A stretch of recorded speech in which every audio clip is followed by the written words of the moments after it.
A realidade da aparência.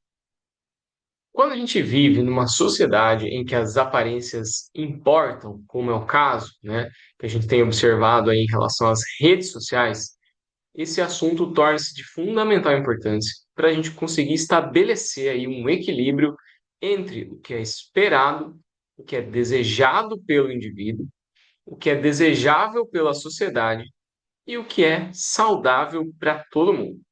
Para a gente conseguir entender um pouquinho dessa perspectiva aí, a partir da análise filosófica, tem aqui uma frase do Rousseau, no qual ele diz: Antes que a arte tivesse polido nossas maneiras e ensinado as nossas paixões a falar uma linguagem artificial, nossos costumes eram rústicos, porém naturais.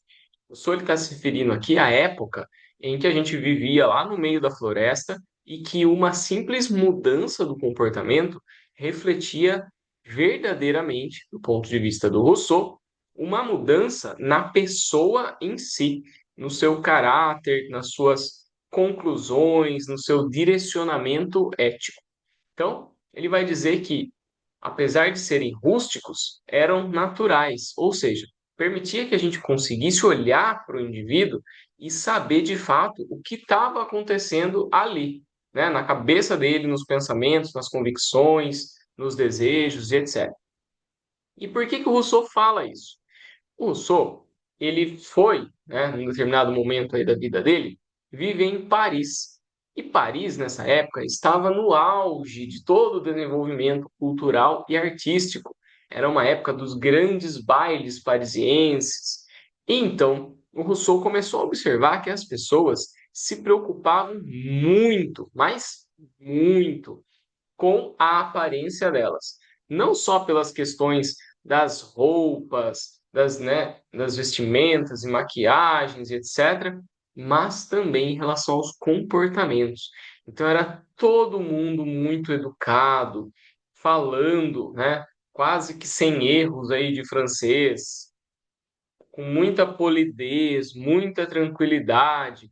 E aí o Rousseau começou a olhar para esse monte de gente assim agindo, todos, né, através dessa máscara social e começou a concluir que aquelas pessoas não eram assim tão educadas, tão polidas, tão atenciosas, né, com aquelas palavras doces, aveludadas, que, ao contrário disso, aquilo era só para manter uma aparência de alguém que tinha sido bem educado, bem criado, bem isso, bem aquilo.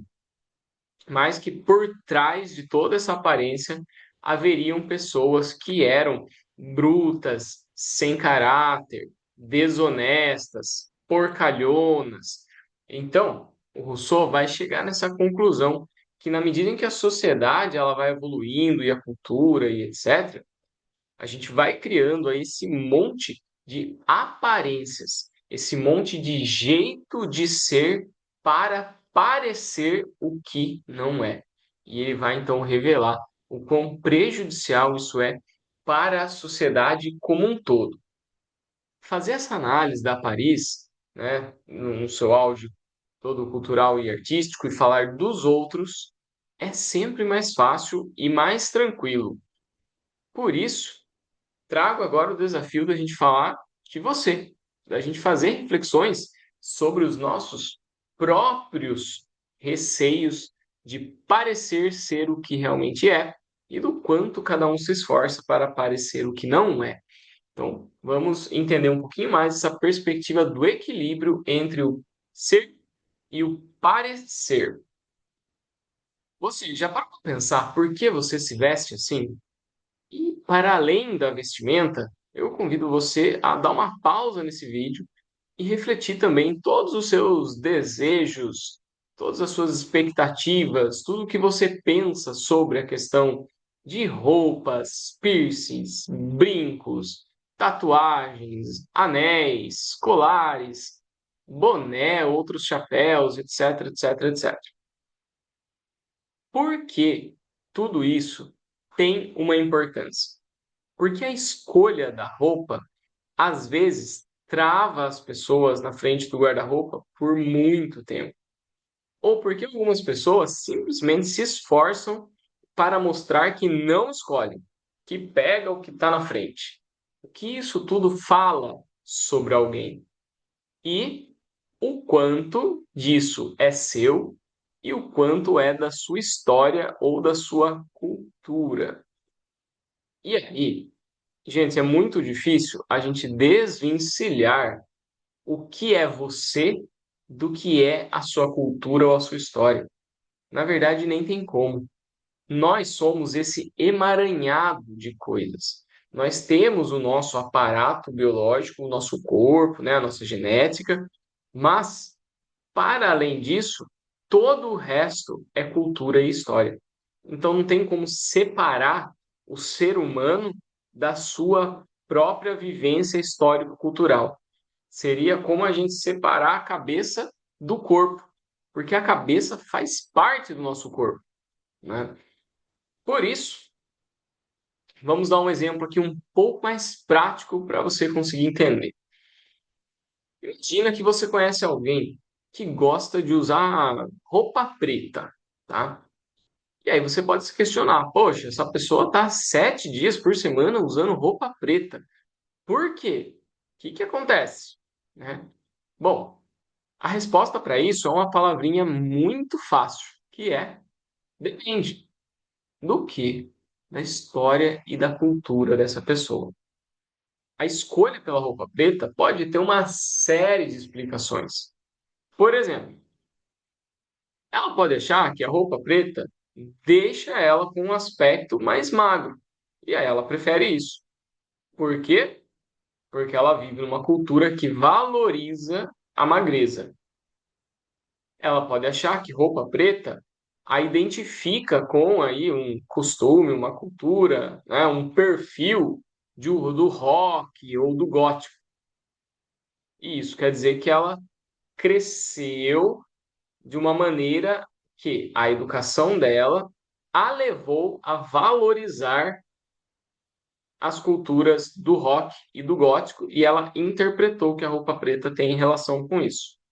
Tá? E é claro, quando a gente fala cresceu e pela sua criação passou a valorizar, isso não significa que a família gosta, mas significa que os processos educacionais pelas quais essa pessoa passou, seja na família, seja na escola, seja vendo uma série na televisão, no streaming ou um desenho, fez com que ela se afeiçoasse a esse estilo. Pode ser ainda que essa pessoa deseja muito ser uma fotógrafa admira muito essa profissão. E aí ela foi percebendo que nas festas que ela ia, os fotógrafos sempre estavam de preto. Então, se vestir de preto pode ser já uma primeira aproximação dessa pessoa com a fotografia, do ponto de vista dela.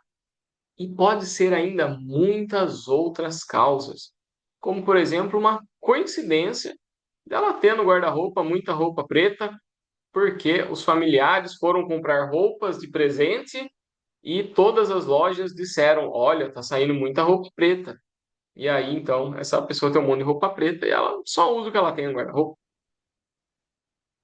De qualquer maneira, tudo isso você percebe que passa pela história e pela cultura, seja a valorização do corpo, a valorização de um estilo de música, de um estilo de ser, de uma profissão, do que a sociedade fala que a sociedade está usando. Então, tudo o que é visível sobre você, desde a sua aparência física até a maneira como você fala, as palavras que você usa, falam sobre você. Mas tudo isso é uma parte sua que aí sim pode ser uma parte correspondente ao que faz parte do que você gosta, do que você se identifica, ou pode ser uma parte sua de negação a tudo isso. E aí a gente precisa refletir. Voltando lá no Rousseau, por exemplo, se é uma parte que é sua, mas é a sua parte da necessidade de parecer o que não é, é uma parte que não é legal. É uma parte que você precisa repensar, reavaliar, buscar entender por que você gosta de uma série de coisas, mas tenta mostrar outras. Por que você tem uma opinião, mas tenta parecer que tem outra. Se você não se permite ser autêntico, isso te leva então para um caminho ou de você ter que atuar 24 horas por dia, que é extremamente desgastante, disfuncional, né? E também te leva a um momento no qual você fica toda hora se negando. E isso vai fazer com que você se aproxime de pessoas que não têm a ver com o seu perfil. Por isso, é tão prejudicial assim a gente ficar se preocupando em parecer ser o que não é. Da mesma forma, se você se preocupa demais em parecer ser o que você acha que é, isso também pode ter um aspecto que revela uma baixa autoconfiança, uma baixa autoestima, porque você precisa se reafirmar a todo momento.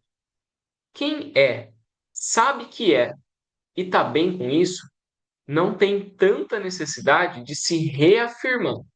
O que é muito diferente, por exemplo, de você defender, de você buscar uma posição, se você está aí, né, numa situação de vulnerabilidade ou de desigualdade. A autoafirmação, ela vem a partir de uma necessidade que é pessoal, às vezes é coletiva também, mas que ela demanda esse equilíbrio entre o quanto isso tem um propósito e o quanto isso se revela como uma fuga. Por isso, fica o convite para você refletir se você se preocupa em parecer ser alguma coisa e se você se preocupa, por que você se preocupa com isso? Essas são perguntinhas que parecem muito simples, mas se você se forçar a dedicar pelo menos uns 5 minutos pensando só nisso, você vai descobrir muita coisa sobre você mesmo.